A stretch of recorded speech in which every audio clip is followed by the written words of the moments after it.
بسم الله الرحمن الرحيم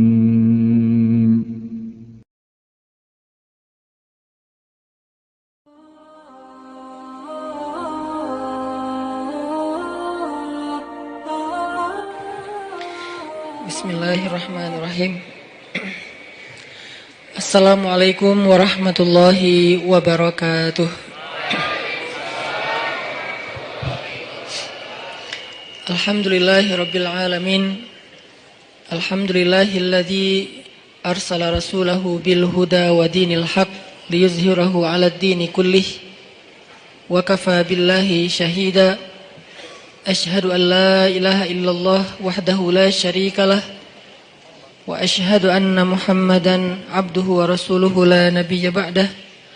Allahumma salli wa sallim wa barik ala sayyidina Muhammad wa ala alihi wa sahbihi ajma'in. Rabbi syrah li sadri wa yassir li amri wahlul 'uqdatan min lisani yafqahu qawli. Ahlan wa sahlan min jadid. Selamat datang buat teman-teman semuanya yang pada malam ini kita bisa kembali berkumpul di suasana cuaca yang cerah alhamdulillah, sehingga di depan teman-teman bisa nongkrong sambil menikmati sajian hidangan Allah Subhanahu wa taala. Dan hidangan Allah Subhanahu wa taala adalah ilmu dan hikmah. Jadi makanan yang kita butuhin itu bukan cuman makanan fisik. Gizi ataupun vitamin, nutrisi yang dibutuhin oleh seorang hamba itu bukan hanya nutrisi fisiknya berupa makanan, minuman, obat, herbal, sayur segala macam, tapi juga semua kita membutuhkan nutrisi hati. Lebih jelasnya lagi nutrisi iman.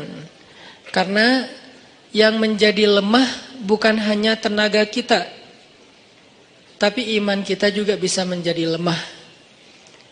Yang menjadi futur atau ngantuk bukan cuma mata kita, tapi basirah kita juga bisa menjadi ngantuk. Yang menjadi lupa bukan hanya akal kita, tetapi juga zikir kita juga bisa menjadi lupa. Makanya kita butuh nutrisi atau maidatur rahman, hidangan Allah Subhanahu wa taala yang berbentuk hikmah dan ilmu, sebagaimana kita butuh juga hidangan nutrisi untuk kebutuhan fisik kita. Walaupun memang kita nggak perlu nutrisi, nggak harus memberi nutrisi hati kita dalam bentuk kajian ilmu setiap hari 3 kali misalnya. Nggak harus sih, kalau bisa lebih bagus, tapi nggak harus. Karena nutrisi hati ini bisa kita dapetin bukan cuma dengan duduk dalam majelis ilmu, bukan hanya duduk di dalam tongkrongan hikmah, tapi juga bisa kita dapetin dengan tilawah Al-Quran. Kita juga bisa dapetin itu dengan zikir. Zikir sesuai dengan masalah kita. Karena zikir kalau nggak sesuai dengan masalah tetap berpahala, cuman kurang berasa. Kayak kita lagi lagi haus, tapi minumnya bukan air putih, minumnya misalnya kayak kopi gitu ya. Kalau teh tawar masih mending lah. Haus tapi minumnya kopi atau minumnya minuman yang berwarna. Jadi kayak belum memenuhi dahaga haus kita. Padahal kita lagi haus. Kalau kita lagi kayak agak pusing, oke, minum kopi. Nggak semua juga sih ya. Itu mas saya. Kalau pusing ngopi misalnya. Kalau haus minum air putih. Kalau misalnya kayak lagi manja minum susu gitu. Kenapa Ustadz? Ya mungkin lagi kayak males aja yang berat-berat gitu kan. Atau lebih manja lagi jus gitu kan ya. Nggak manja sih itu sehat. Ya lah pokoknya. Yang jelas itu kan sesuai dengan kebutuhan kita. Gitu juga dengan zikir. Zikir itu nama Allah yang dipakai itu harusnya sesuai dengan masalah kita. Walillahil asma'il husna. Allah tuh kan punya nama-nama yang bagus, yang mulia, yang baik, yang keren gitu. Walaupun tidak terbatasnya 99, tapi yang dikenal oleh kita 99. Maka fad'uhu biha, maka berdoalah kepada Allah, panggillah Allah. Ud'u itu panggil. Ud'u ila sabili rabbika, atau dakwah itu panggilan, memanggil. Berarti fad'uhu biha, panggillah Allah dengan nama itu. Jadi nggak harus selalu kita manggil Allah, ya Allah, boleh. Tapi ditambah juga, misalnya ya Jabbar. Panggilan buat siapa? Panggilan Allah, tapi buat memanggil Allah buat orang yang lagi apa? Yang lagi sakit hati. Pernah manggil ya Jabbar pas lagi sakit hati? Makanya sering sakit hati. Jabbar itu panggilan untuk orang yang lagi sakit hati, habis dikecewain. Dikecewain oleh apa? Banyak lah, tergantung circle kehidupan kita ya. Ada yang circle-nya lebih ke main, berarti disakitin sama gengnya. Ada yang circle-nya lebih ke romantis-romantisan, disakitin oleh mantannya. Ada yang circle hidupnya seputar masalah kerja, disakitin oleh vendornya, oleh partnernya, oleh teman bisnisnya. Soal circle family life kita disakiti oleh keluarga, anak, orang tua, pasangan, dan seterusnya gitu kan.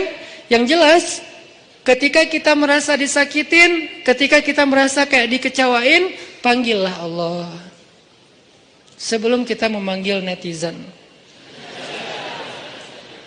Kan kita suka manggil netizen dulu ya. Posting, update status, story.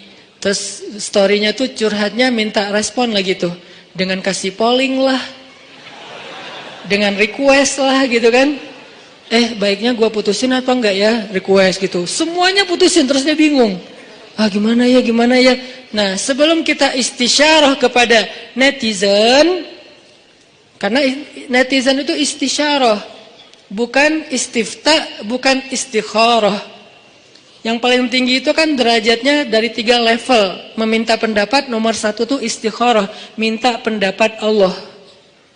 Kedua, istifta, minta pendapat ulama, orang yang berilmu. Ketiga, istisyarah, minta pendapat orang yang lebih bijak dan berpengalaman. Termasuk kepada teman kita atau followers kita atau geng kita, itu istisyarah. Sebelum kita istisyarah netizen, ya ayyuhal netizen, sebelum kita pakai kalimat itu, atau ya ustaz, bahkan sebelum ustaz, ya kiai, ya syekh, maka ya Allah. Panggil Allah Subhanahu wa ta'ala.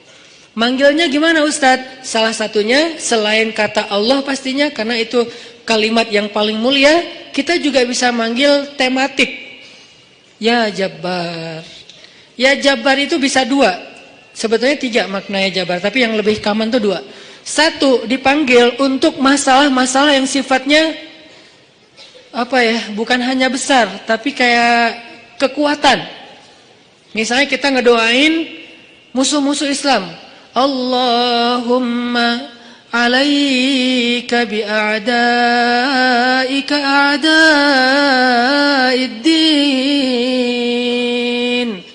Allahumma alaika bil kuffar.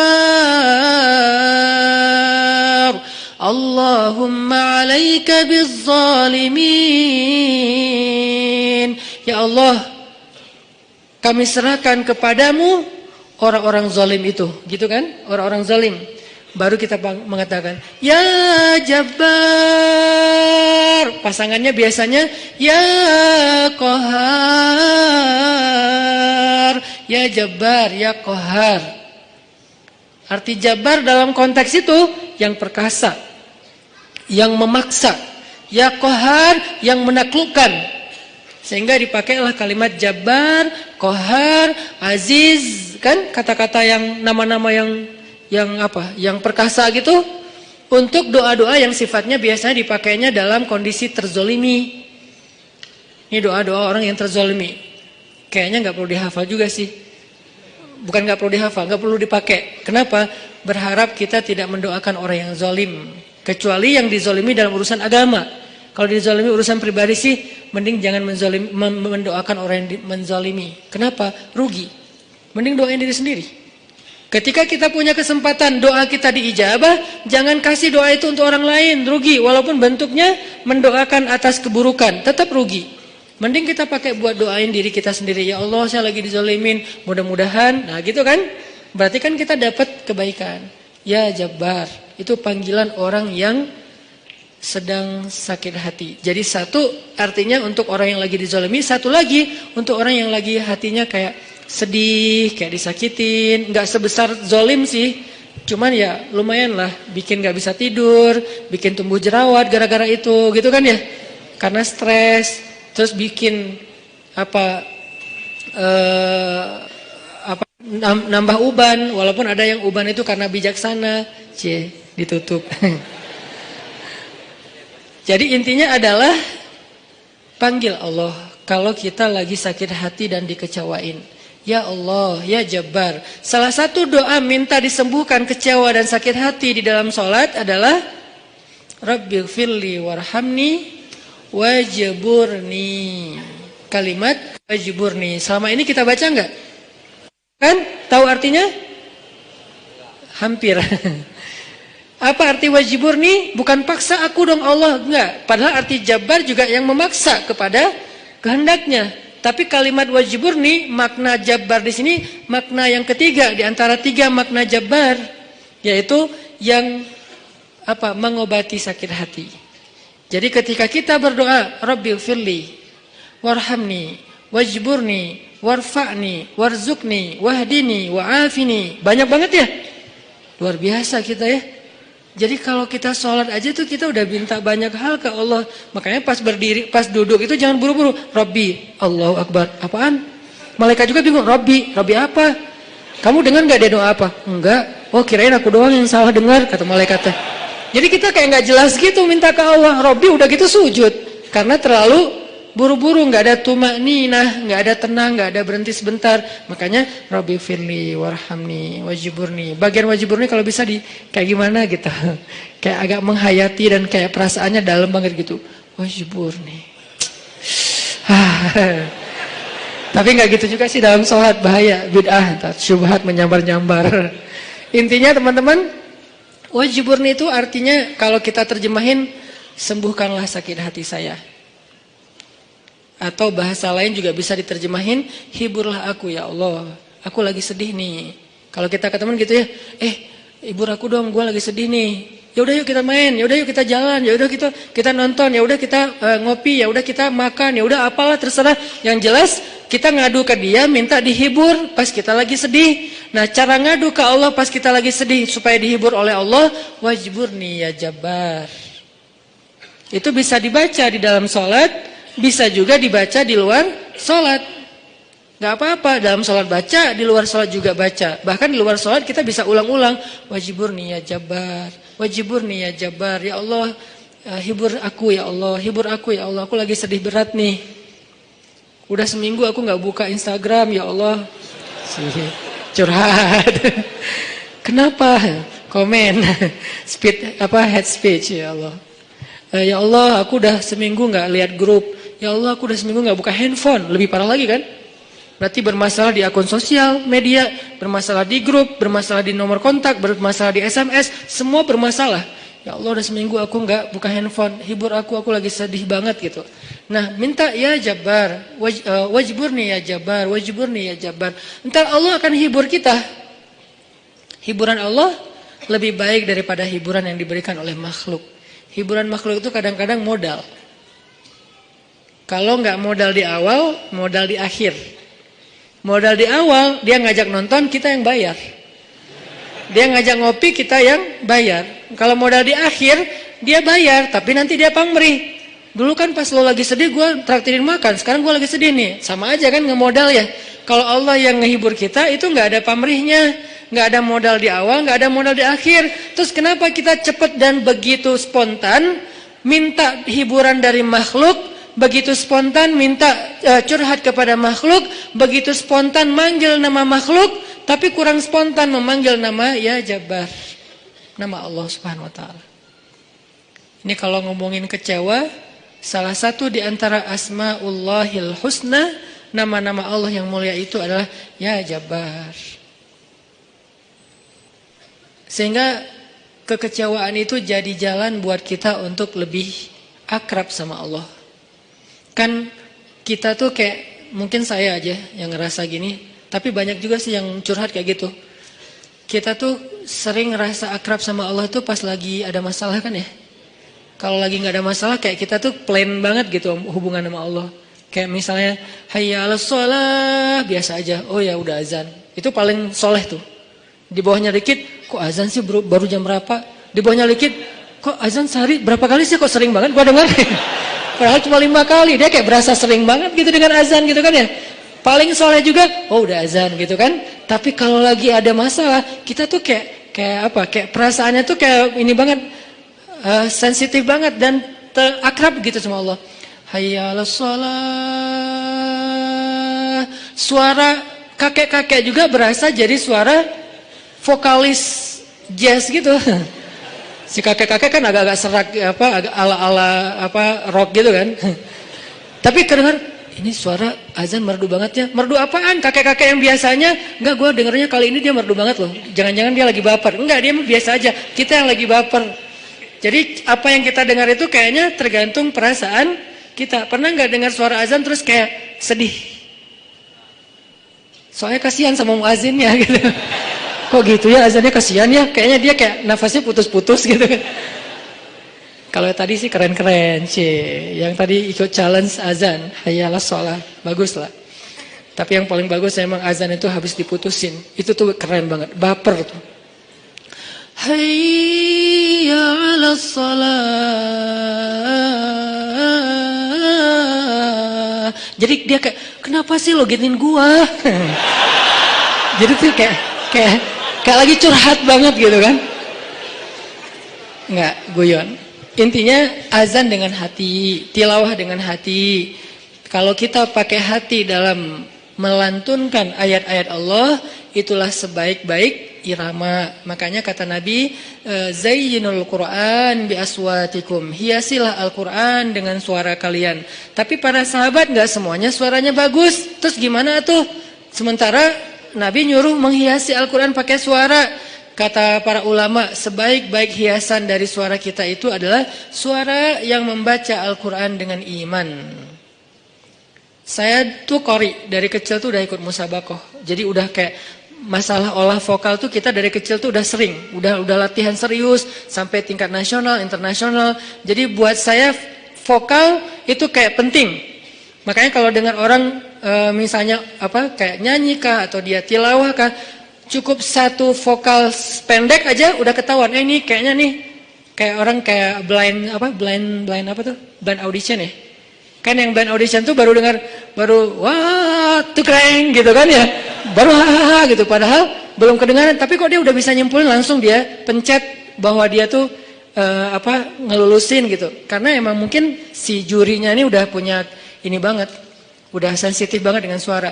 Nah, tapi saya sadar ternyata dalam membaca Al-Quran nomor 1 itu bukan suara. Sekeren apapun suara orang, masih kalah dengan yang nomor 1-nya apa? Iman. Ada orang baca Qurannya sederhana.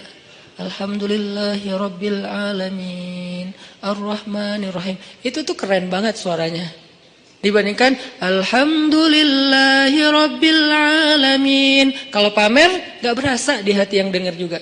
Dan yang membaca juga kok suara saya gak enak banget ya. Walaupun kita tetap butuh kayak media, sound, mic. Kalau saya kan buat saya sound mic itu kayak fardu ain ya.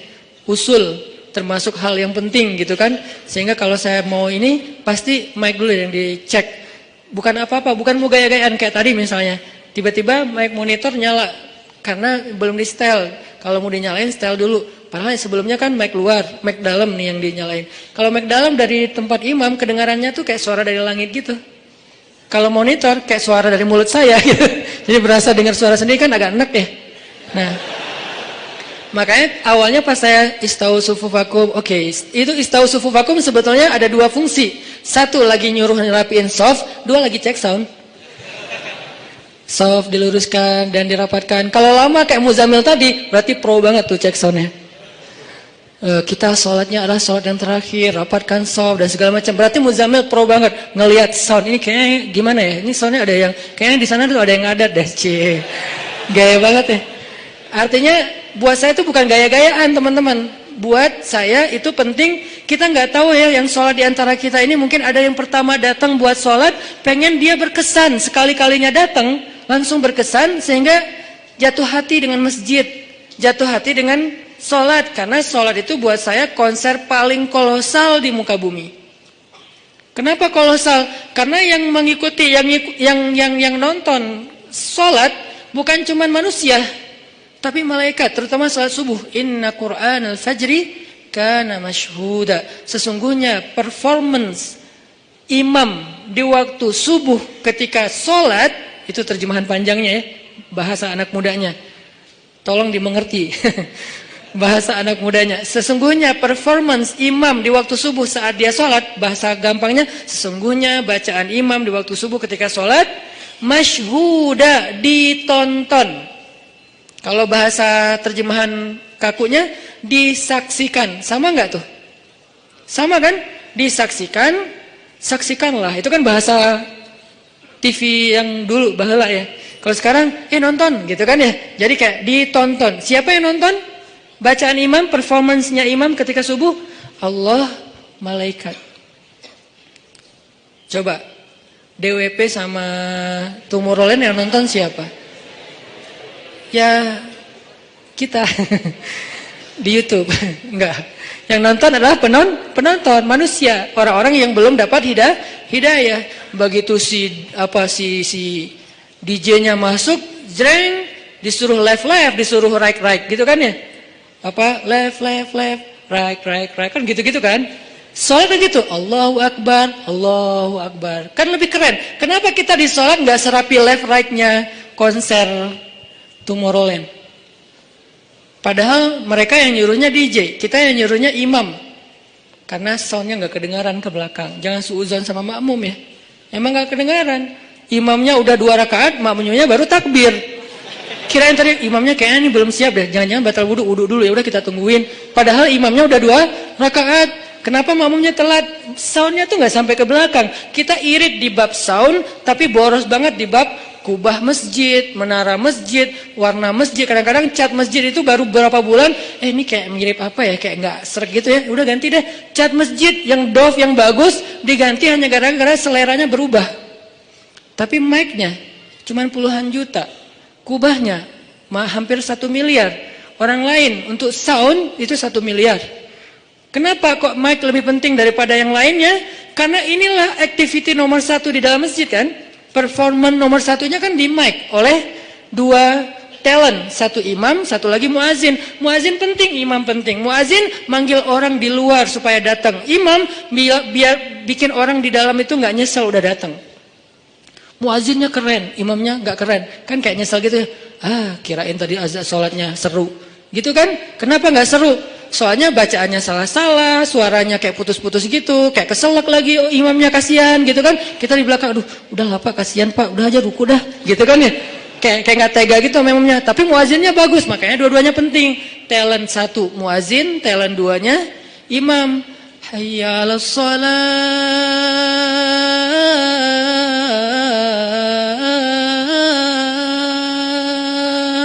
Orang yang dengar sedih ya. Kenapa? Jadi ingat dosa, Nah, gitu kan ya. Ini kan bagus nih azannya nih. Hayya 'alas shalah.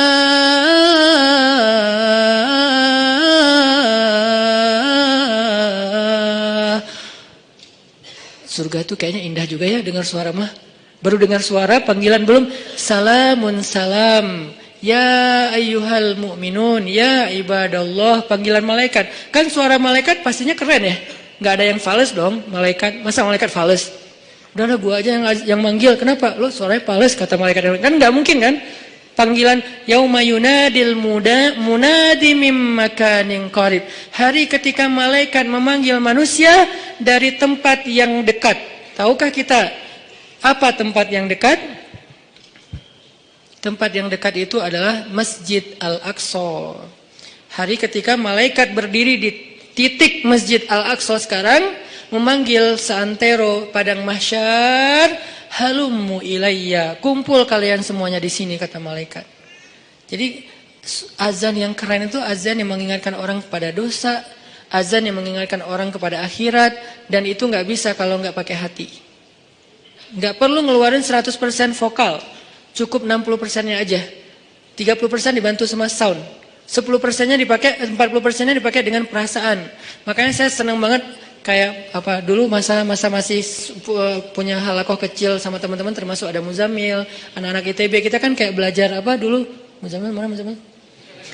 Oh ada, belajar makomat sama dulu sebelum ada pemuda hijrah, makomat sama belajar azan. Kita kayak apa ya, kayak mengcover. Jadi bukan cuma lagu yang di cover, kita mengcover azan. Cover azan Masjidil Haram Dagriri. Dagriri itu azannya tuh menurut saya azan of the year. 2018 azan terbaik itu nanti cari di YouTube, azannya Hamdi Ad-Dagriri kalau nggak salah namanya. Nanti azannya Al-Aqsa. Azan Al-Aqsa itu kayak lagi curhat. Al-Aqsa itu udah dirampas, kami itu teraniaya, kemana kalian wahai kaum muslimin, gitu. Seolah-olah tuh kayak manggil kita gitu. Dari irama-irama yang dipilih kan.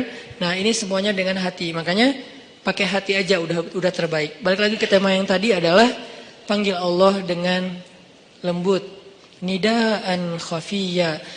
Zikru rahmati rabbika 'abdahu Zakaria idh nada rabbahu nidaan khafiyya. Ketika dia nada rabbah. Apa arti nada rabbah? Nada itu bahasa Arab, terus jadi bahasa Indonesia, nada, tapi beda arti. Nada artinya memanggil. Nada dering, panggilan. Dering panggilan, itu bahasa Arab. Iznada rabbahu nidaan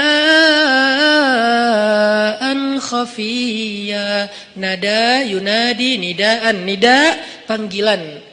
Jadi kalau ada yang namanya nida, itu adalah panggilan. Makanya kalau dia panggil, panggilan kamu siapa? Panggilan aku, nida gitu. Itu panggilan, iya nida, iya panggilan ya. Rame gitu. Kalau ngerti bahasa Arab, kalau ngerti ya sama aja sih. Nah, yunadi nada rabbahu nidaan khafiyya, memanggil dengan khafi. Khafi itu kayak lirih. Ya Allah, gitu pelan-pelan. Terus khusyuk manggilnya.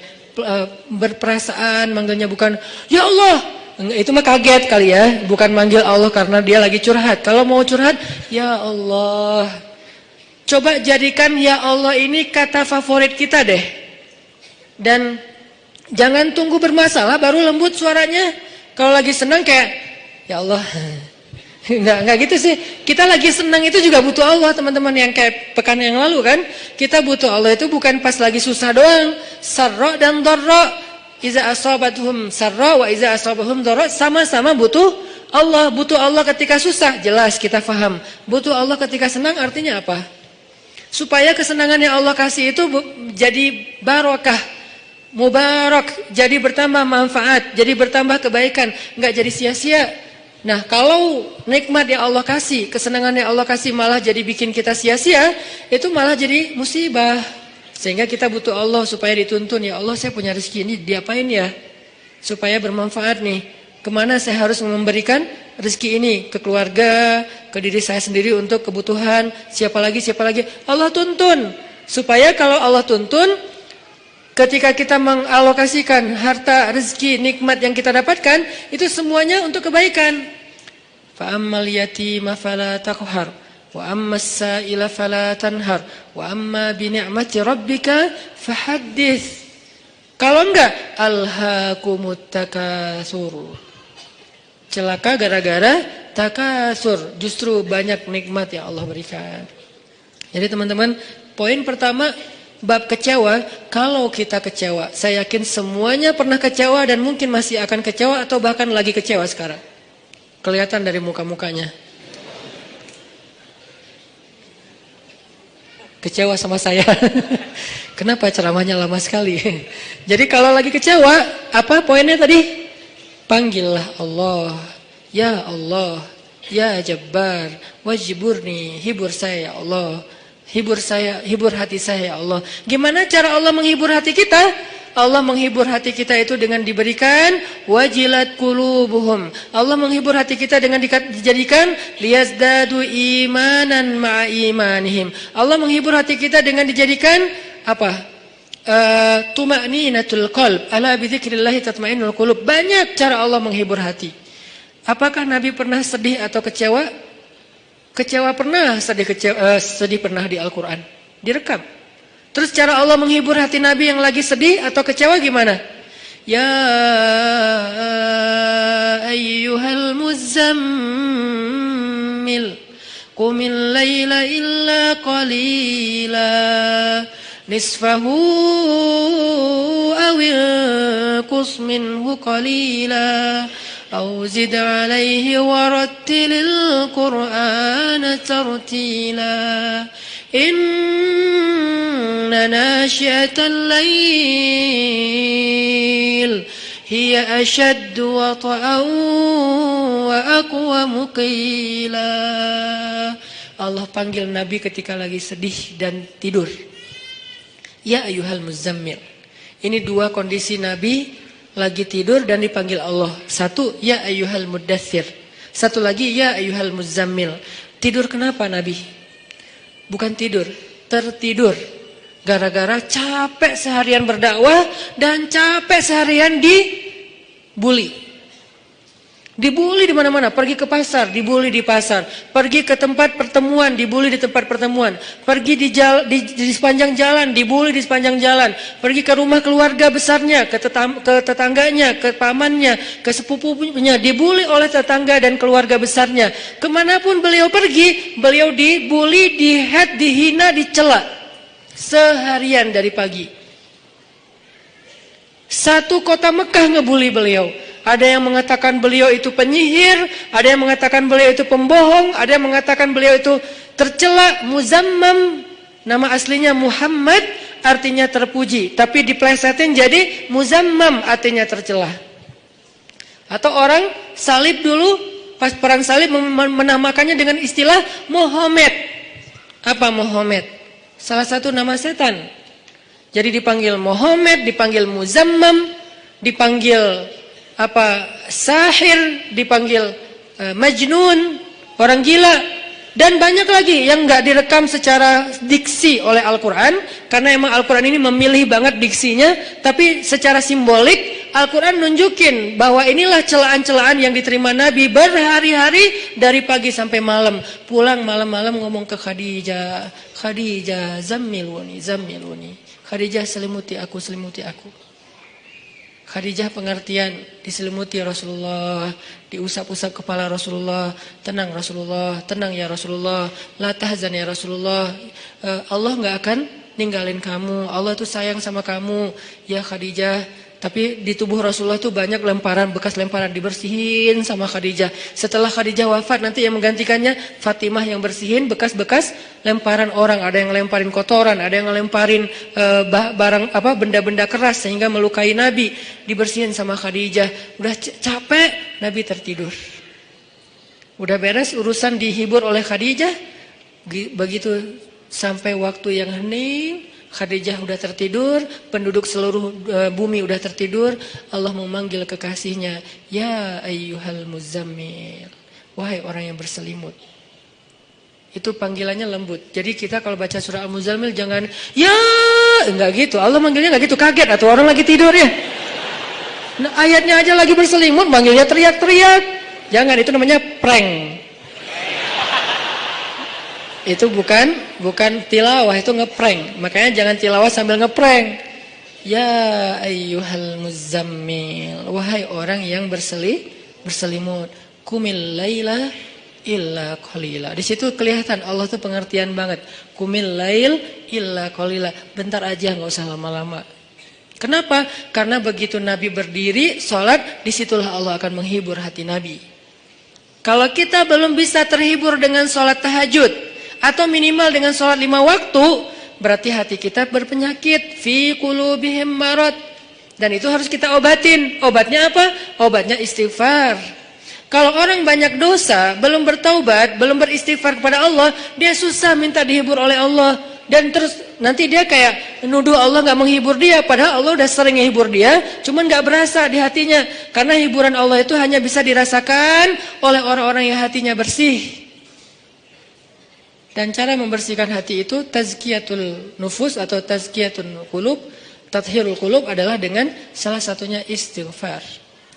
Perbanyak istighfar supaya begitu nanti kita ada masalah, kalau kita nanti lagi disakitin, kalau kita lagi kecewa dan sedih, kita bilang wajiburni ya Jabbar, wajiburni ya Jabbar. Allah hibur kerasa kita lagi dihibur oleh Allah. Kan enak ya. Kalau apa yang Allah perlakukan kepada kita tuh kita kayak ngerasa, itu enak tuh. Daripada Allah udah habis-habisan ngehibur kita, kita nggak ngerasa. Ibarat Allah udah ngirim kita japrian, nggak dibaca-baca sama kita. Terus nanti kita tuduh, lu kok nggak empati banget sih sama gue lagi sedih-sedihnya, gue curhat nggak dibalas-balas. Udah dibalas, nggak ada, lu aja nggak baca. Oh ya ada, banyak ternyata. Artinya nggak dibuka sama kita kan?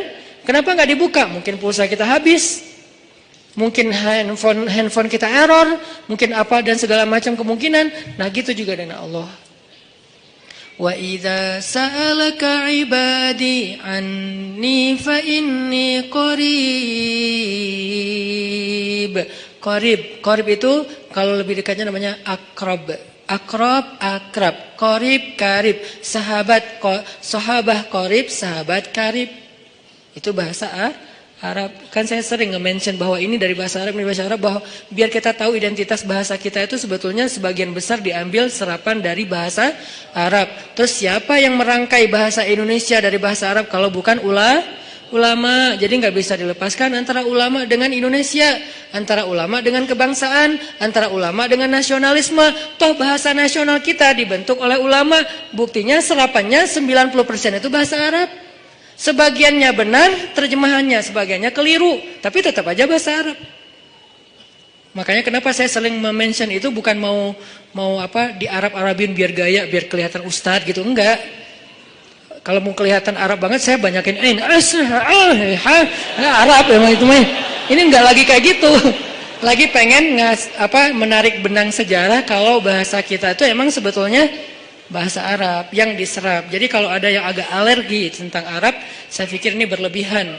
Kita nggak alergi terhadap ras, mau Arab kayak, mau Eropa kayak, mau Afrika, mau apa, ya kan itu semuanya takdir Allah kan. Emang kita bisa minta diciptain sebagai orang apa? Nggak bisa kan?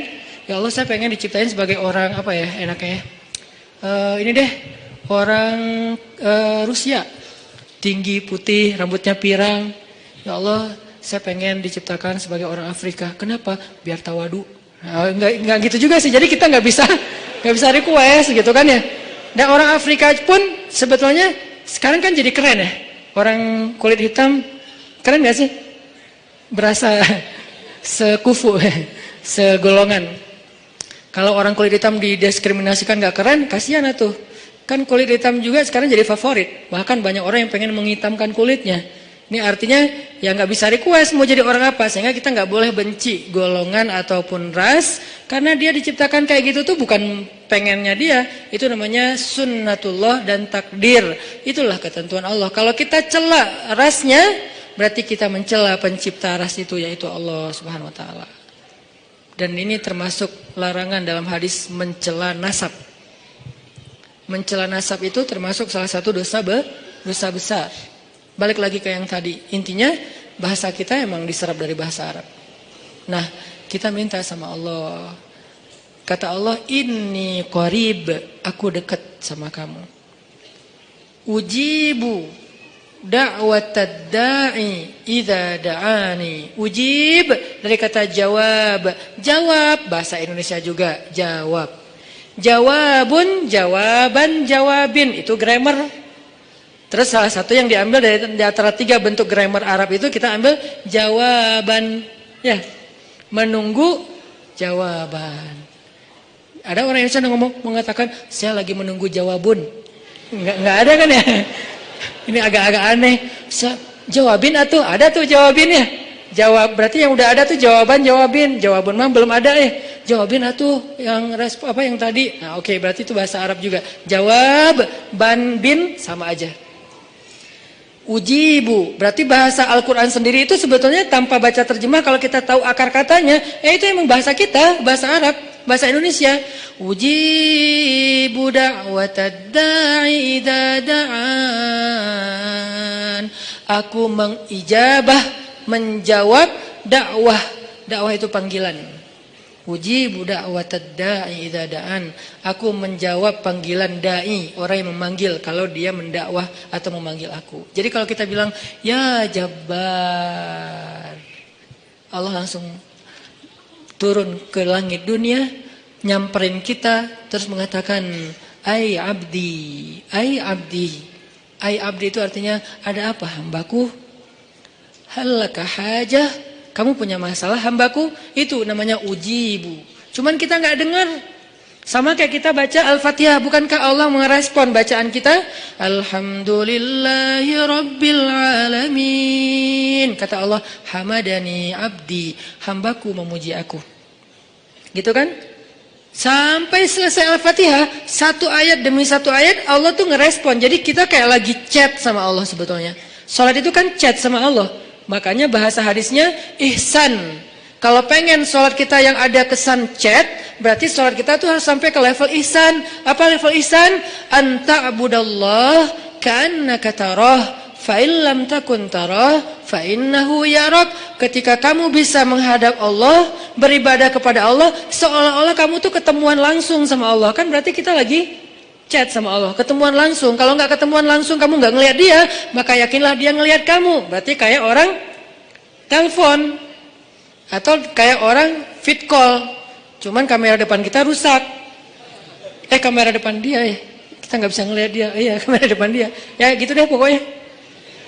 Yang jelas adalah kita lagi chat sama Allah, sehingga Allah tuh kalau kita berdoa jangan berpikir bahwa kita tuh ngomong sendiri terus gak ada yang dengerin. Rabbana atina fid dunya hasanah wa fil akhirati hasanah wa qina adzabannar. Rabbi firli warhamni wajburni warfa'ni warzuqni wahdini wa'afini wa'afini. Allahu akbar. Ya enggak ada yang dengar seolah-olah enggak.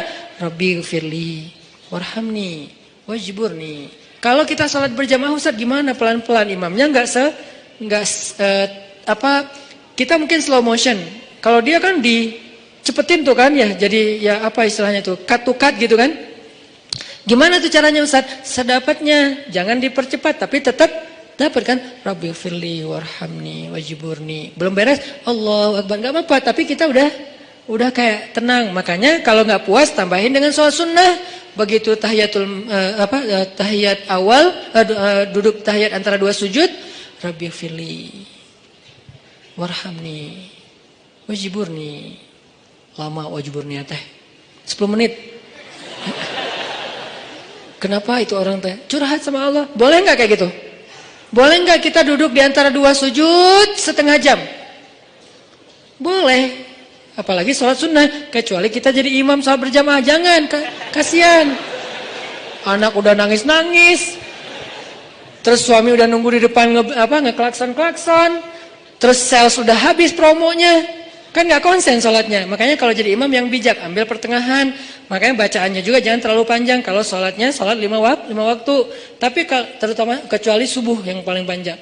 Kalau sholatnya sholat tarawih, namanya juga tarawih dari kata roha. Roha bahasa Indonesia, rehat.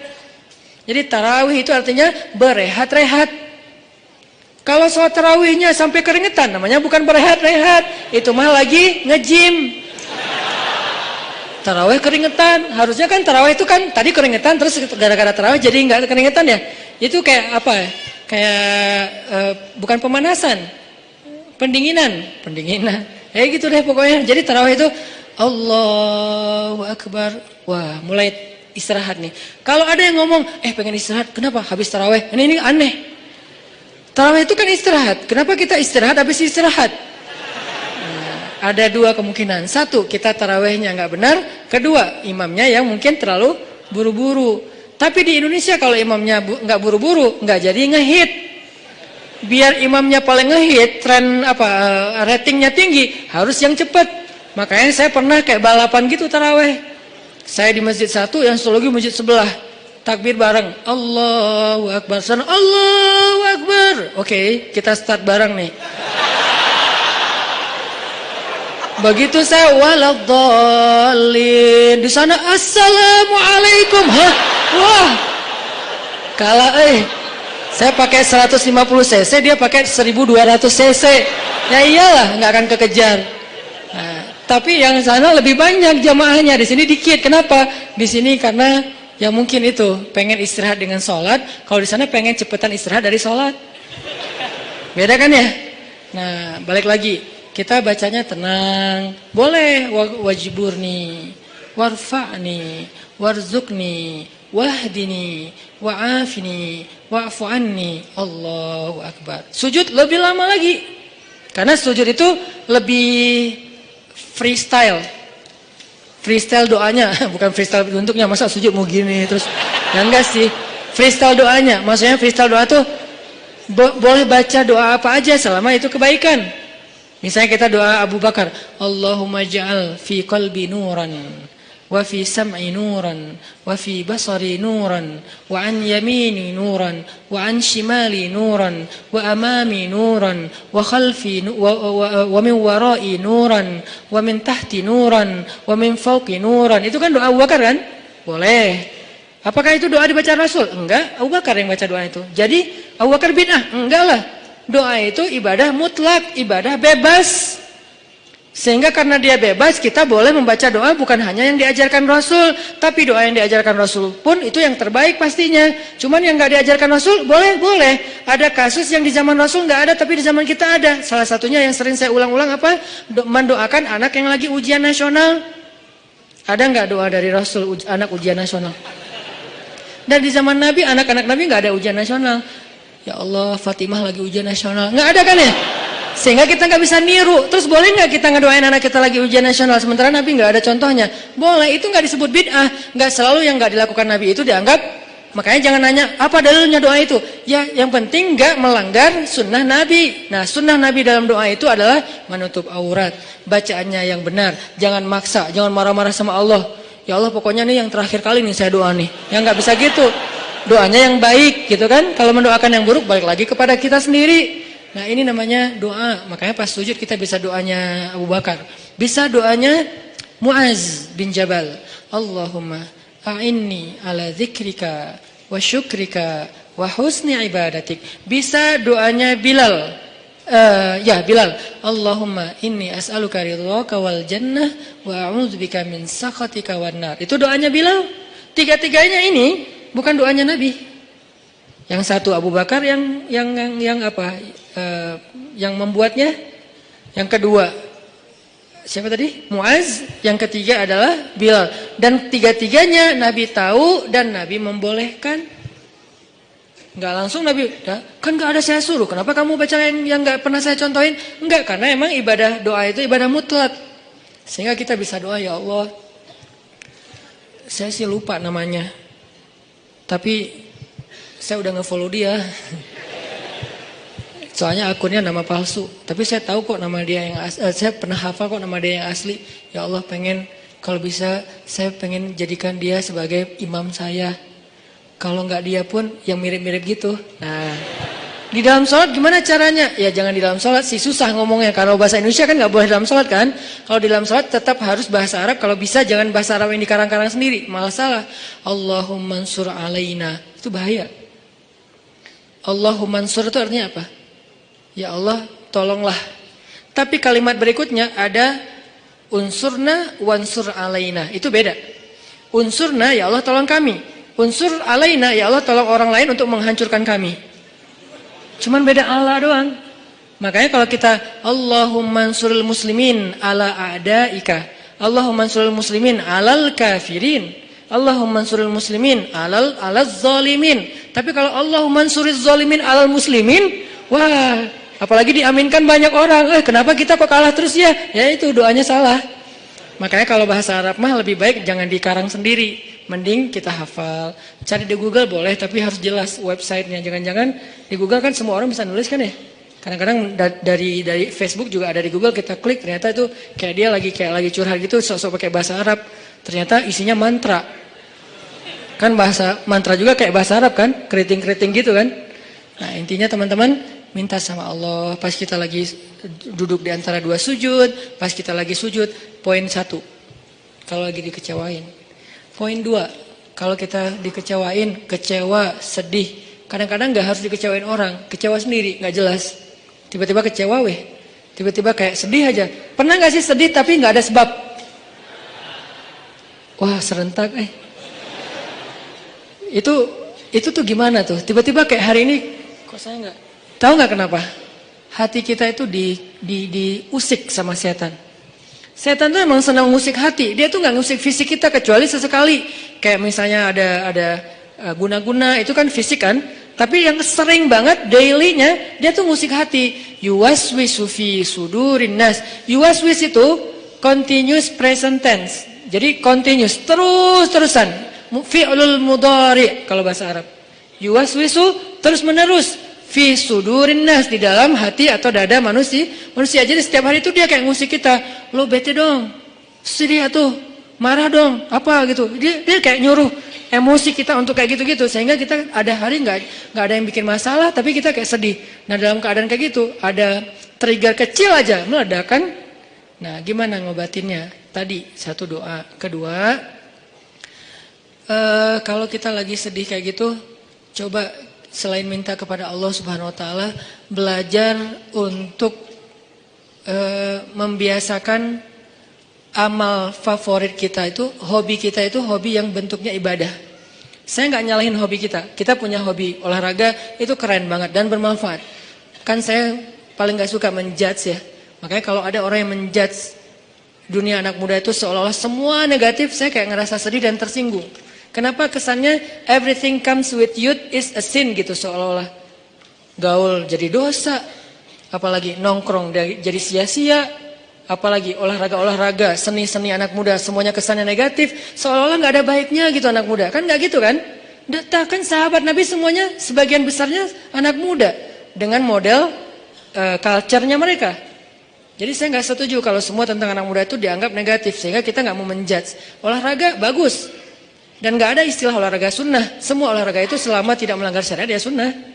Karena olahraga itu satu untuk kesehatan, dua untuk kebugaran, sehat, bugar artinya fisiknya bagus, tiga untuk silaturahim, olahraga. Makanya ada Nabi main dengan para sahabat itu tujuannya bukan hanya main-main tapi bermanfaat. Bermanfaatnya apa? Jadi mengikat ukhuwah. Kadang-kadang kita butuh ketawa untuk ukhuwah, bukan hanya butuh tausiah. Sama-sama butuh, tapi yang balance. Makanya Ali mengatakan rawihul qulub. Rawihu itu dari kata rehat. Rehatkan, istirahatkan hati kalian, karena hati itu bisa bosan sebagaimana fisik juga bisa bosan. Nuruddin Zinki, salah satu tokoh favorit saya di Aleppo, Suriah. Dia gurunya Salahuddin Al-Ayyubi. Kalau mau kita lihat siapa Salahuddin, nggak afdol kalau kita belum lihat siapa di balik Salahuddin, yaitu Nuruddin Zinki. Keren banget, lebih daripada Salahuddin Al-Ayyubi. Beliau dalam satu waktu bikin lomba berkuda di antara prajurit-prajuritnya. Berkuda selama 3 hari. Berkudanya tuh lomba, seru-seruan. Terus mereka kayak freestyle gitu kudanya. Kalau kita kan ada riding, ada freestyler kan. Freestyle itu kan mungkin kayak anak mobil, mungkin kayak ngedrift gitu kan. Atau anak motor mungkin kayak ngejumping dan segala macam. Freestyle lah pokoknya. Nggak riding, nggak touring. Biasanya riding, touring, sekarang freestyle semua. Main-main, ketawa, ada yang jatuh diketawain. Ketika ada orang yang ahli ibadah, bukan ahli dakwah, ini bedanya ahli ibadah sama ahli dakwah. Ada orang ahli ibadah mendengar berita ini, kalau Nuruddin lagi bikin acara freestyle kuda, ahli ibadah ini kemudian mengirim surat kepada Nuruddin Zinki. Isi suratnya apa? Nuruddin, ittaqullah. Kan orang kalau ngomong idealis tuh kesannya dia paling benar ya. Pakai ayat, pakai hadis, kesannya dia benar dan kita salah. Jadi kita jadi tiba-tiba kok saya jadi salah ya? Gitu, ittaqullah, langsung menjudge. Takutlah kamu kepada Allah. Seolah-olah Nuruddin baru bikin dosa. Kalimat ittaqullah itu kan kalimat kepada orang yang baru bikin dosa. Ittaqullah, istaghfirillah, tub ala Allah. Jadi kayak kamu tuh dosa banget, takut sama Allah, gitu kesannya. Nuruddin, ittaqullah, takutlah kamu kepada Allah. Yang kamu lakukan ini semuanya sia-sia. Waktu kita itu nanti akan dimintai pertanggungjawaban setiap detiknya, panjang. Keluarin ayat, keluarin hadis. Faman ya'mal mithqala dzarratin khairan yarah wa man ya'mal mithqala dzarratin syarran yarah wal asri innal insana lafi khusr. Semua ayat keluar, semua hadis keluar. Kesannya Nuruddin itu main-main dan sia-sia. Ini bedanya orang yang hanya tinggal di dalam masjid dengan orang yang turun ke dalam objek-objek dakwah dan jihad. Mereka akan lihat realitas yang berbeda banget di dalam masjid. Di dalam masjid mah semua orang baik, soleh. Nggak diuji kita di dalam masjid. Sedikit kalaupun ada. Tapi begitu di luar, akhirnya Nuruddin Zingki membalas. Balasannya apa?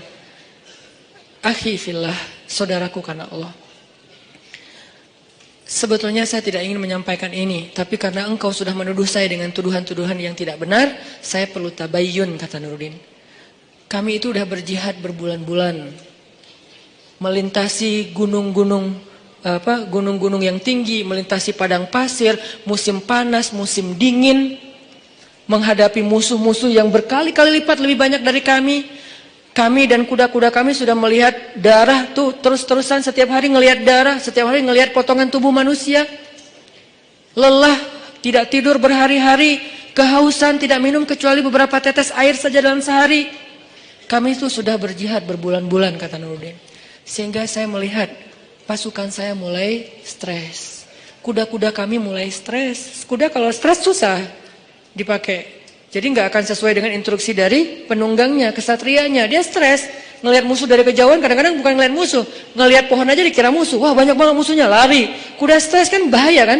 Dan bisa membahayakan penunggangnya. Gimana mau rapi dalam soft jihad kalau kudanya pada stres? Kayak nggak pernah diservis. Ibarat motor nggak pernah diservis, dibawa tuh sampai olinya udah kayak lumpur. Akhirnya kami bawalah, kalau bahasa kita, diservis. Diservis itu apa? Dengan cara, kalau diservis motor kita bawa ke bengkel servis nih, ganti oli, apa segala macam dibersihin, kayak gitu-gitu kan. Kalau servis kuda dibawa main. Karena kuda itu servisnya dengan main, bukan makan, minum, dan segala macam. Akhirnya kudanya bisa ikut main sama penunggangnya. Lucu-lucuan, guling-guling. Kudanya menjatuhkan penunggangnya, terus diketawain dengan lain. Dan prajuritnya juga diservis dengan cara apa? Entertain. Mereka butuh hiburan. Jangan berpikir ketika ada orang berhibur sebentar, seolah-olah udah seluruh hidupnya berhibur. Sampai kita menuduhnya bahwa hidupnya sia-sia. Ini terlalu gampang menjudge orang lain. Bisa jadi itu bagian dari program dakwah. Itu jawaban Nuruddin. Jadi saya ingin supaya prajurit saya segar lagi, ukhuwah mereka kuat lagi, lebih soft, barisan mereka lebih bagus lagi, dan kuda-kuda mereka lebih sehat dan bugar lagi. Dibalas kepada ahli ibadah. Baru kemudian ahli ibadah, ya tapi kan gak harus gitu juga. Oh panjang, akhirnya gak beres. Ya namanya juga orang kalau udah dengki. Sama dengan Fudail bin Iyad dengan Ibnu Mubarak. Fudail bin Iyad ahli ibadah di dua Masjidil Haram. Masjid Nabawi dia ahli ibadah dan mengajar di Masjid Nabawi. Di Masjidil Haram juga dia ahli ibadah dan mengajar di Masjidil Haram. Tapi nggak pernah keluar dari masjid. Sehingga yang dia tahu realitas dunia ini hanya realitas masjid. Tentang sholat harus rapi. Tentang kalau sholat kita sunnah sendiri harus pakai sutro. Itu kan realitas-realitas dinamika masjid kan. Tentang waktu azan itu jangan diburu-buru, antara azan dan iqamah itu dikasih jeda waktu. Kemudian masalah menutup aurat dalam pakaian sholat. Kemudian masalah kenceleng. Itulah realitas masjid. Sangat mungkin belum banyak. Ketika keluar dari masjid, realitasnya tuh beragam. Nggak sesederhana masjid, rumit. Kalau di dalam masjid itu sederhana realitasnya.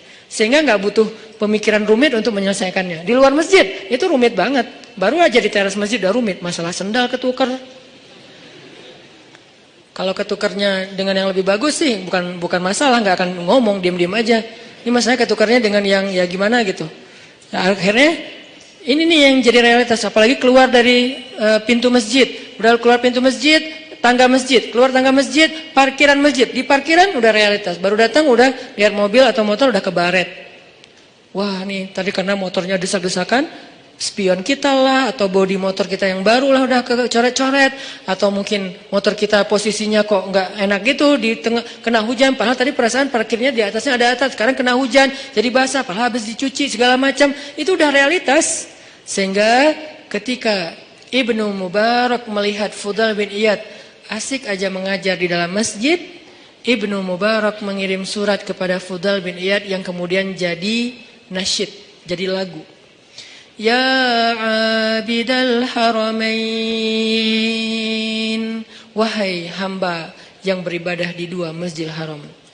Ya abidal haramaini law absartana la'alimta annaka bil ibadati tal'abu. Wahai orang yang beribadah di dua Masjidil Haram siang dan malam, tahajud, itikaf, tilawah, ngajar ilmu. Kalau kamu melihat apa yang kami lakukan di luar sini, maka kamu akan menganggap ibadahmu itu cuma main-main. Padahal udah di Masjidil Haram dan di Masjid Nabawi, tapi masih dianggap main-main. Kalau dibandingkan dengan apa? Dibandingkan dengan dakwah dan jihad. Karena dakwah itu nggak sederhana ibadah. Ibadah kita semua yang datang orang-orang udah pada soleh, yang pengen ibadah, gampang diatur. Shaf luruskan, lurus nggak? Lurus. Coba suruh luruskan shaf di belakang zebra cross.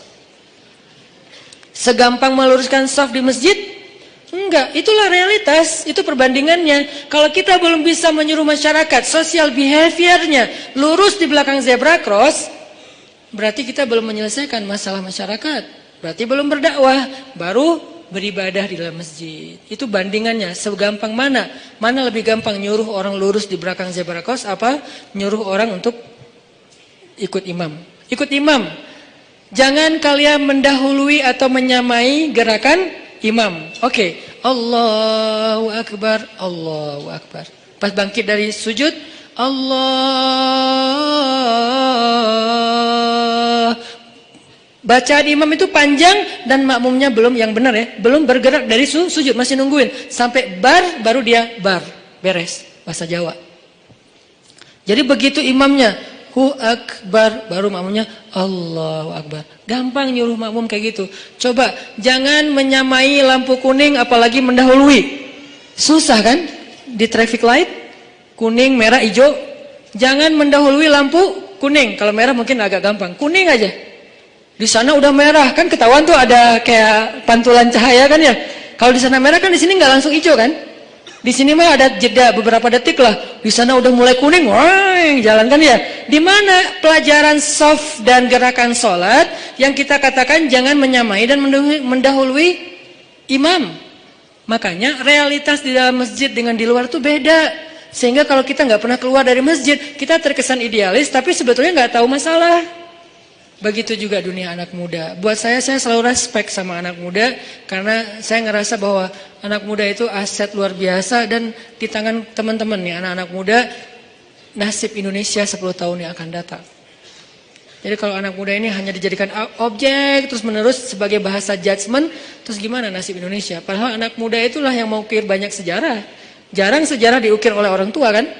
Rata-rata sejarah itu diukir oleh anak muda. Dalam Islam muncul nama komandan militer paling muda dalam sejarah Islam. Namanya Usamah bukan bin Laden. Usamah bin Zaid. Itu beda lagi kasusnya. Saya nggak mau mengkomentar. Yang jelas namanya Usamah. Jadi jangan takut dengan nama Usamah. Nama Usamah itu nama sahabat. Bahkan dia adalah cucu angkatnya Rasulullah. Dari anak angkat Rasulullah, walaupun gak jadi anak angkatnya, yaitu Zaid bin Harithah. Namanya Usamah bin Zaid. Itu komandan militer termuda dalam sejarah Islam. Usianya kalau gak salah 14 tahun. Kelas berapa? Kelas 2 SMP, memimpin pasukan militer. Bukan naik motor. Gak mau dibahas. Karena gak di-endorse. Jadi bukan naik motor, terus pakai baju SMA, terus kayak gitu-gitu, bukan.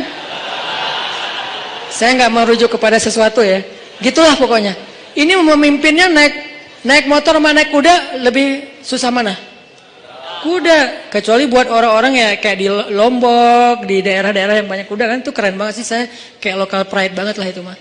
Jadi naik kuda memimpin pasukan dan itu bukan riding. Walaupun riding juga keren. Tapi ini menghadapi musuh usia 14 tahun loh. Kalau nggak matang mentalnya, nggak mungkin Nabi memberikan kesempatan dia jadi panglima militer. Yang ngasih itu surat kuasanya tuh langsung dari Nabi. Bahkan ketika Abu Bakar jadi khalifah, lalu Umar nggak setuju Usamah jadi panglima militer, Abu Bakar marah kepada Umar. Ya Umar, kamu ingin menyobek surat Rasulullah? Kamu ingin mencoret kalimat-kalimat Rasulullah, ini langsung Rasulullah yang nunjuk. Usama pemimpin militer. Bahkan kalau seandainya pasukan itu kita harus ada di dalamnya, engkau wahai Umar harus tunduk kepada Usama. Nanti ada lagi yang membebaskan satu negeri yang selama beribu-ribu tahun gak bisa dibebaskan, usia 21 tahun. Muhammad, atau kita juluki Al-Fatih, bukan sang penakluk, sang pembebas.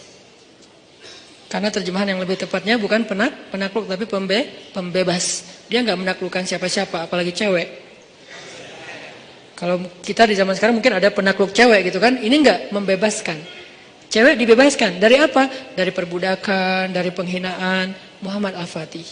Jadi anak muda itu harus diberikan apresiasi yang tinggi. Dan memang kita harus bangga, Indonesia ini harus bangga punya anak muda mayoritas sekarang.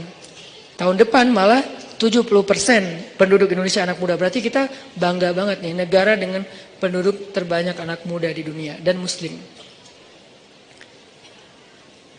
Ngomong apa tadi teh? Baper kalau udah ngomongin masalah dakwah, masalah anak muda. Saya tuh ngambil segmentasi dakwah anak muda itu bukan pengen seru-seruan loh. Teman-teman tahu saya dulu pakai jubah, pakai sorban, gini nih.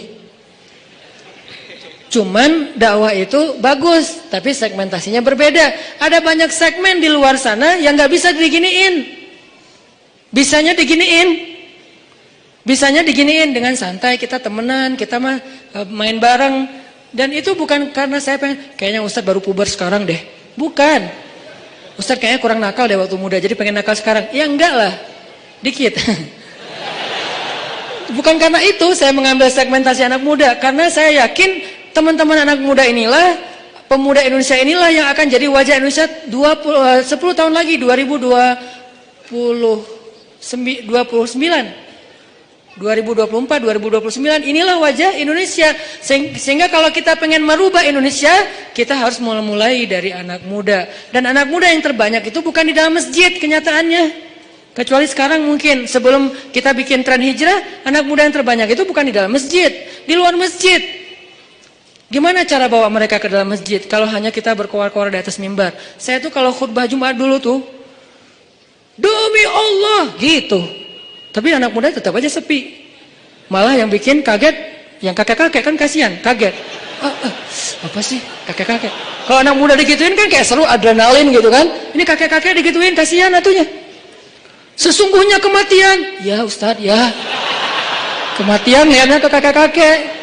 Nah ini udahlah, masa-masa itu saya udah beres. 8 tahun saya dakwah di Bandung dengan cara itu. Sekarang saya pengen segmentasinya jelas anak muda, karena saya berharap lebih ke anak muda. Saya pengen selalu saya share, mimpi kita bersama adalah suatu saat muazzin kita itu adalah wakil pejabat, mau wakil presiden, wakil gubernur, wakil wali kota. Dan dia udah belajar azan di masjid-masjid ketika dia masih muda, azannya azan baper dari hati. Kebayang aja wakil presiden manggil kita sholat di Masjid Istiqlal, live streaming. Hayya 'alas shalah.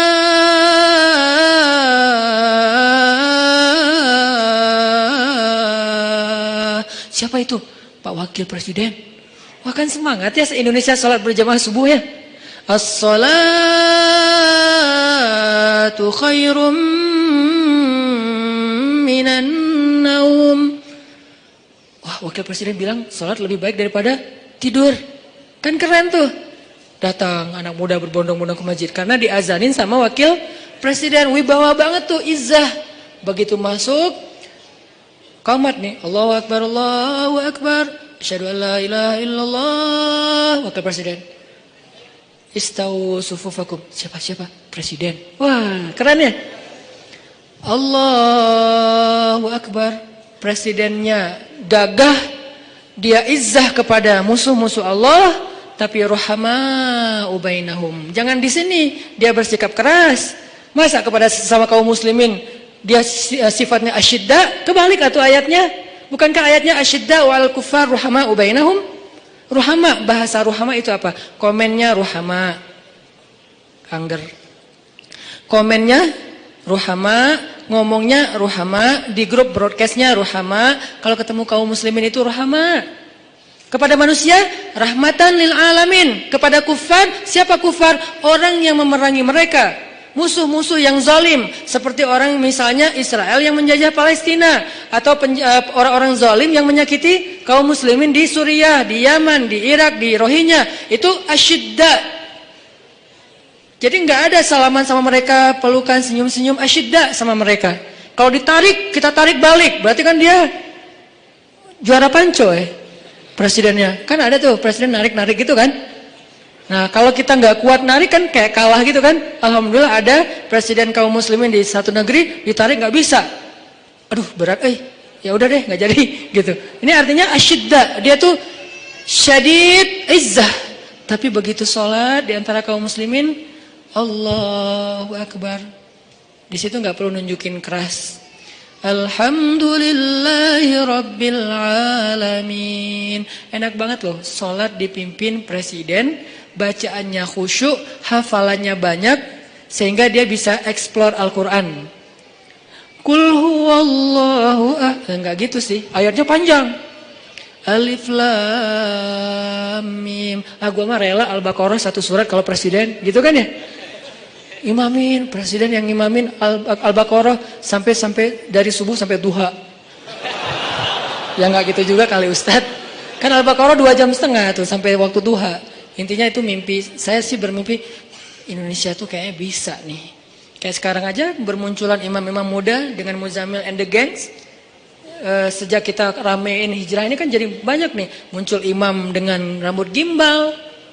Apalagi muncul imam anak muda, anak SMA, itu bisa banget. Dan mereka nanti pasti saya yakin akan jadi pemimpin-pemimpin masa depan. Kayak sekarang saya dekat sama teman-teman pemuda Pancasila, Sapma Pemuda Pancasila juga. Kalau lagi dekat sama mereka ngobrolnya apa? Lo nyalak gak tahun ini? Ya insya Allah lo kayaknya masih mau main dulu deh, 5 tahun lagi gua nyalak. Berarti kan anak-anak muda sekarang lintas organisasi, mau dia PP, mau dia Karang Taruna, mau dia komunitas, sebetulnya kan calon pemimpin masa depan kan? Kalau mereka lahir dari rahim tarbiyah, kebayang aja pemimpin Indonesia 5 tahun lagi atau 10 tahun lagi. Lahirnya dari rahim tarbiyah. Gimana cara mentarbiyah Indonesia? Gak bisa bikin satu pesantren dengan ukuran sekian hektar. Harus bikin pesan_tren. Dan tren inilah yang jadi konten tarbiyah, mentarbiyah semua anak muda di Indonesia, supaya semuanya secara fikrah lahirnya dari rahim tarbiyah. Secara hamasah lahirnya dari masjid. Secara rahmah lahirnya untuk kemanusiaan. Itu harapan kita. Itu tuh mimpi saya. Kenapa saya mengambil segmentasi anak muda? Itu bukan main-main. Jadi kalau saya tulis banyak main banyak manfaat, itu hasil renungan dan emang tujuannya main di sini tuh silaturahim, main di sini tuh touring, main di sini tuh olahraga. So, apa yang salah dengan itu? Yuk kita sama-sama kita ramein dakwah anak muda ini. Kenapa? Ini penting untuk 5 tahun 10 tahun lagi Indonesia. Kalau enggak kebayang, karena anak muda ini efek perbaikannya hebat, efek perusakannya juga yang nggak kalah hebat. Kalau orang tua ada di tengah-tengah, aman. Jadi rusak ya gitu, baiknya juga ya gitu. Kalau anak muda baiknya keren banget, kalau dia jadi rusak juga innalillah banget. Makanya balik lagi kepada tema tadi, kecewa. Walaupun agak-agak gak nyambung sih, nggak apa-apa lah ya. Nanti diedit baru masukin YouTube. Kecewa. Poin yang kedua itu adalah cari satu hobi. Tadi mau ngomongin itu sebetulnya. Cari satu hobi yang bukan hanya entertain. Walaupun boleh, saya juga hobi entertain ada. Hobi kan harus nggak harus satu kan. Entertain ada hobinya. Olahraga ada. Hangout jalan ada. Tapi selain ini bagus semuanya. Tapi tambahin satu lagi, hobi ibadah. Ibadah tuh harus jadi hobi. Biar apa? Biar kita tuh bisa enjoy. Ambil aja salah satu deh, nggak usah banyak-banyak. Saya nggak minta teman-teman tahajud 11 rakaat 1 juz, nggak. Tilawah 1 hari 1 juz, nggak. Ambil yang paling ringan dulu deh, tapi jadiin hobi. Misalnya sholat duha atau sholat mutlak. Sholat mutlak kan lebih bebas lagi nih, kapan aja. Jadi pokoknya agak-agak nganggur dikit, sholat Allahu Akbar. Itu kalau sholat tanpa ada jadwal, bukan karena waktunya sholat, kita tuh kadang-kadang kesannya lebih free ride loh. Free ride-nya apa? Kayak nggak ada beban. Kan free ride tuh nggak terbeban dengan GoPro, nggak terbeban dengan 360, nggak terbeban dengan kamera, nggak terbeban dengan tele, kan gitu kan? Karena dia kayak, gue mah pengen main aja, jadi nggak pakai bawa-bawa tim pencitraan. Dia mau ke gunung, nggak bawa tim kamera, dia di laut nggak bawa tim kamera, dia loncat dari tebing, nggak muncul-muncul juga, nggak ada yang ngamerain, biasa aja, namanya free riders. Bisa nggak kita ibadah tuh selain emang udah ada waktunya, muqayyad, ada yang free ride. Free ride tuh mutlak, bebas, sholat aja, nggak ada yang nyuruh, nggak ada yang maksa, sholat. Itu kalau jadi hobi teman-teman, sebanyak mungkin sholat sunnah mutlak, itu akan jadi obat ketika kita kecewa. Tapi itu nggak bisa pas kecewa baru dilakuin. Harus dibiasain dulu dari sekarang. Begitu nanti kecewa, itu jadi akan kayak kita kecewa ngopi, sedih nongkrong, sedih nonton, sedih ketemu teman, sedih main. Sekarang sedih sholat. Baru nanti berlaku ayat, ya ayyuhalladzina amanu sta'inu bis sabri was shalah. Mintalah pertolongan Allah dengan sholat salah satunya. Itu nggak bisa kalau nggak dimulai dilatih, dijadikan habit dan hobi. Siap insyaallah? Ya, mudah-mudahan anak muda yang ada di masjid ini, yang ada di kota ini kota inspirasi banget di seluruh Indonesia, yang ada di negeri ini negeri yang mudah-mudahan kita berbaik sangka. Negeri yang disebut oleh Nabi di akhir zaman akan datang kemenangan Islam dari timur, dan timur yang paling timur itu adalah, kalau paling barat Maghrib, kalau paling timur itu Maroko, yang paling timur itu Maroke. Paling barat itu Maroko, bahasa Arabnya Maghrib. Paling timur itu Maroke, bahasa Arabnya Masyrik. Berarti kalau di sana Maghribnya udah beres dengan banyak cerita, yang belum giliran peradaban itu cuman Masyrik, Maroke, dan itu adanya di Indonesia. Mudah-mudahan anak muda inilah yang nanti akan menemani Imam Mahdi membebaskan Palestina. Saya punya azam secara pribadi, saya bisa aja datang ke Palestina sekarang untuk bikin traveling, umroh atau apalah, atau datang sendiri juga insya Allah bisa ke Palestina. Saya kenapa nggak mau? Saya udah datang ke Masjidil Haram berkali-kali, Masjid Nabawi pastinya. Kenapa Palestina enggak? Saya punya azam, saya kalau mau datang ke sana tuh jangan melancong.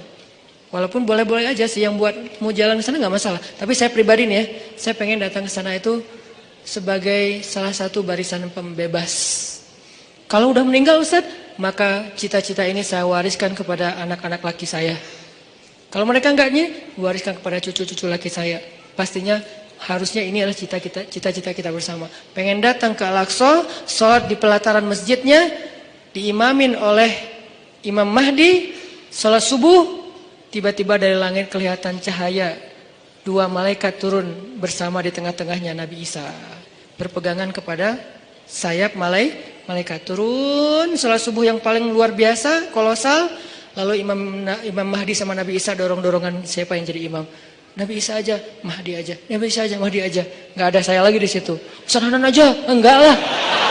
Siapa saya gitu kan ya? Enggak, udah tinggal 2 orang imamnya. Jadi nggak ada yang boleh caper-caperan. Siapa yang dorong saya ya? Nggak ada, nggak berlaku. Cuman 2 yang berlaku. Antara Nabi Isa atau Imam Mahdi. Kemudian salah satunya jadi imam. Beres sholat subuh, speech. Kita akan kejar Dajjal. Di mana dia? Di daerah Lot City. Bahasa hadisnya Bab Lud. Sekarang udah ada Lot City, udah ada Lot City, cari aja di Google. Lot City itu salah satu bandara internasionalnya Israel.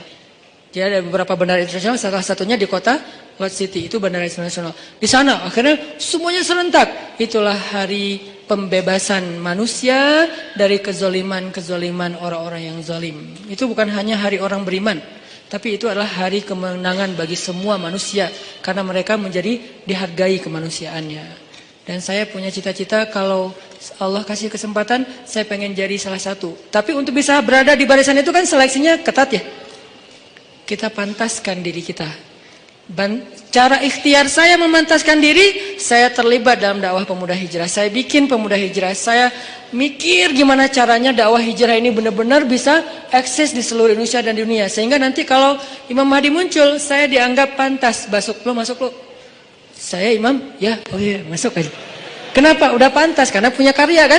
Kita punya nggak karya nih? Cara kita biar punya karya gimana? Jangan bikin sendiri-sendiri, karena kapasitas kita bukan sebagai ustadz. Support ustadznya. Apa kapasitas teman-teman? Anak mobil, di sini ada teman-teman anak mobil, anak modifikasi. Kita mau bikin event bareng. Anak apa lagi? Anak seni.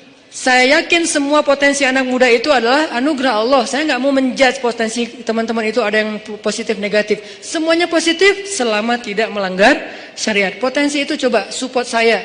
Man ansari ilallah. Siapa di antara kalian yang mau mensupport saya di jalan Allah? Itu kan akad dakwah. Yuk kita bangun negeri ini. Karena dakwah kita kan dakwah damai kan. Kita kan nggak mau ribut-ribut. Kalau terpaksa ribut dan kontroversi di sosmed, ya bukan karena kita.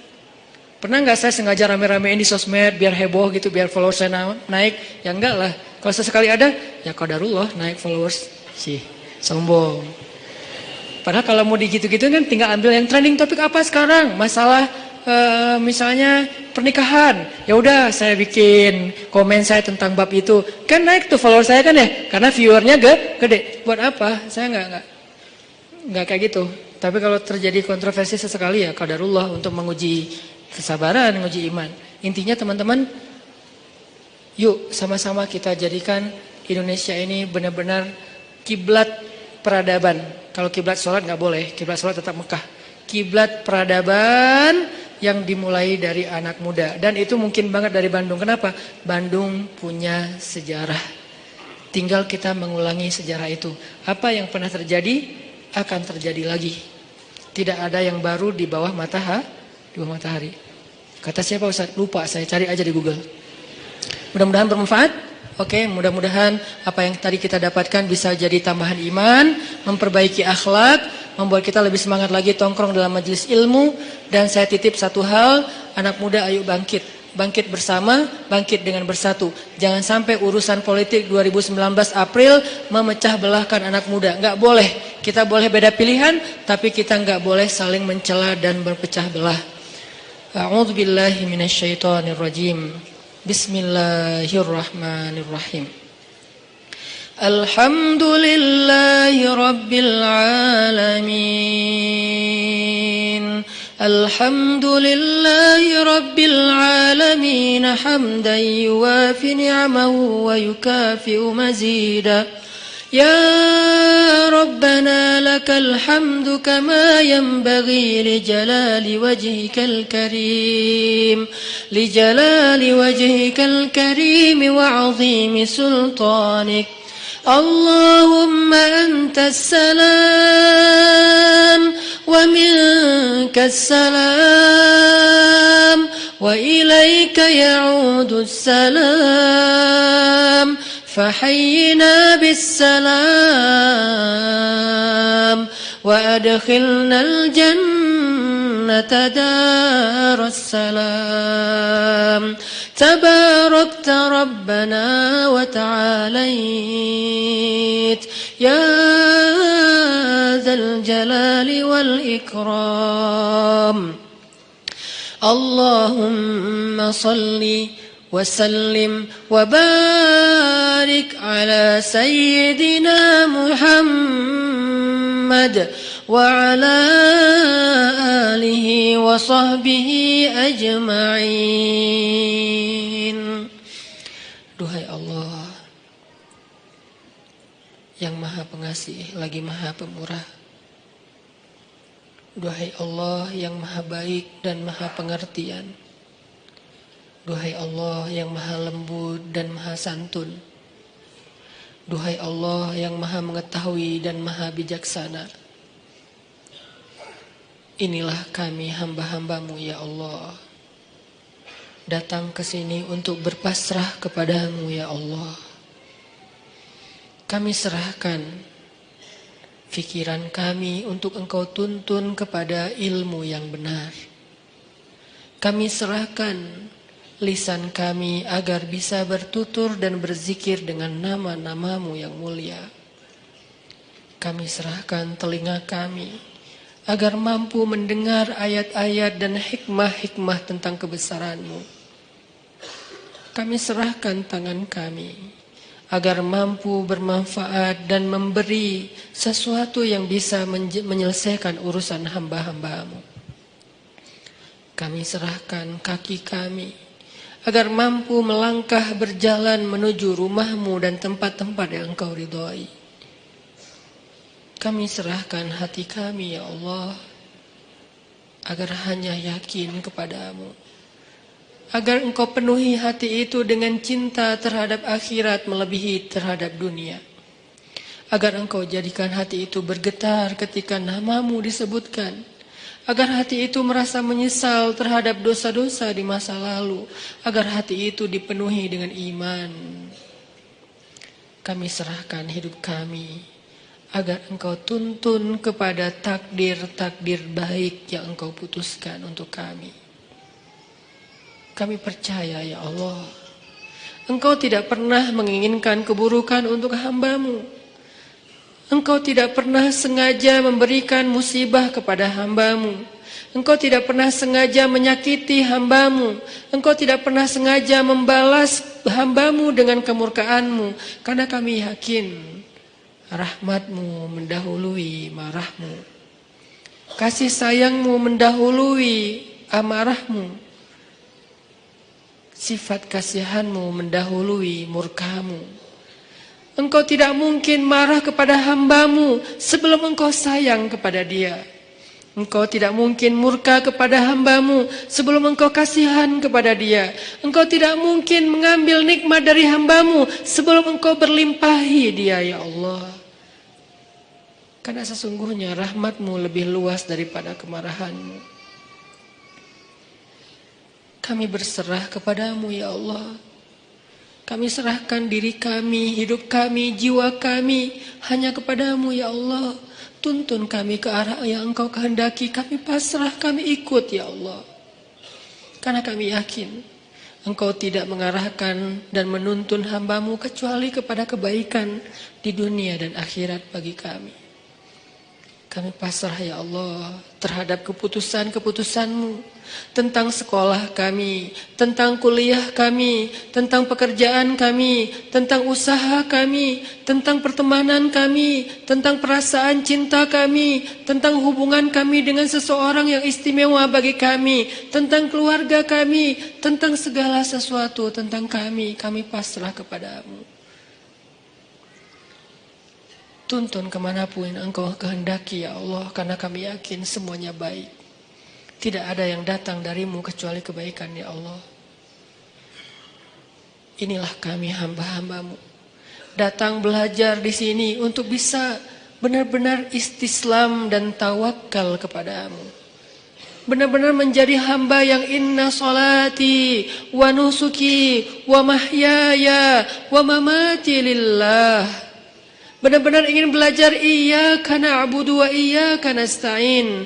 Benar-benar ingin belajar menjadi hamba yang wa ma khalaqtul jinna wal insa illa liya'budun. Bimbing kami ya Allah agar kami bisa menjadi seperti itu. Jangan biarkan ada satu detik dalam hidup kami yang berjalan tanpa ada nama-Mu. Jangan biarkan satu detik pun dalam hidup kami, dalam waktu kami habiskan bukan karena-Mu. Jangan biarkan sejengkal tanah kami berjalan kecuali berjalan ke arah-Mu. Jangan biarkan satu pun ide yang kami pikirkan kecuali tentang kebesaran-Mu. Jangan biarkan satu rasa kami rasakan di dalam dada kecuali kagum kepadamu. Tuntun kami ya Allah. Ajarkan kami ya Allah. Kami sudah pasrah. Kami lelah dengan hidup pilihan kami sendiri selama ini ya Allah. Selama ini kami memilih adegan hidup kami, arah hidup kami sendiri. Kami tidak mau tahu tentang arahan darimu. Kami tidak mau membaca ayatmu. Kami tidak mau mendengar nasihat dari orang-orang yang berdakwah di jalanmu. Kami tidak mau membaca hadis-hadis nabimu. Kami tidak mau tahu tentangmu ya Allah. Kami pilih hidup dengan pilihan kami sendiri. Seolah-olah kami lebih tahu daripada Engkau. Seolah-olah kami lebih mengerti yang mana baik dan mana buruk untuk diri kami daripada Engkau. Seolah-olah kami tahu segalanya ya Allah. Kami pilih pilihan hidup. Kami tentukan sendiri segalanya. Kami percaya tanpamu kami bisa. Sehingga kami jarang bahkan hampir tidak pernah berdoa. Tapi pada akhirnya kami sadar pilihan itu membawa kami kepada kecelakaan. Pilihan itulah yang menuntun kami kepada dosa-dosa. Yang dengan dosa-dosa itu tertutup hati kami. Yang dengan dosa-dosa itu membuat kami jauh darimu. Yang dengan dosa-dosa itu kami kehilangan nikmat ibadah dan tidak pernah merasa bahagia. Mungkin kami dapatkan harta, tapi kami tidak bahagia. Mungkin kami punya pasangan, tapi kami tidak akur. Mungkin kami punya keluarga, tapi semuanya sibuk sendiri-sendiri dan kami tidak utuh. Karena kami menentukan hidup kami sendiri dan tidak meminta bimbinganmu ya Allah. Kami lelah dengan itu. Kami pasrah. Kami ingin kembali kepadamu. Pilihan-pilihan kami sudah kami tinggalkan. Pilihan-pilihan kami sudah kami abaikan. Kami tidak ingin lagi terjebak seperti dulu ya Allah. Bertahun-tahun hidup kami sia-sia. Kami ingin Engkau yang memilihkan hidup untuk kami ya Allah. Kami ingin Engkau yang memilihkan apa yang terbaik bagi kami ya Allah. Kami ingin Engkau yang memilihkan pasangan hidup kami ya Allah. Karena yang terbaik adalah yang Engkau pilihkan. Kami ingin Engkau yang memilihkan pekerjaan yang halal untuk kami ya Allah. Kami ingin Engkau yang memilihkan hijab yang menutup aurat untuk kami ya Allah. Kami ingin Engkau yang memilihkan teman yang bisa mengingatkan kami ketika kami lemah. Karena Engkau lah yang sebaik-baik pemilih teman bagi hambanya ya Allah. Kami ingin Engkau yang memilihkan hari-hari kami, esok, lusa, dan seterusnya. Pilihkanlah untuk kami. Kami ikut ya Allah. Jika Engkau panggil kami, lapangkan dada kami untuk bisa menerima panggilan itu dengan lega. Hayya 'alas shalah.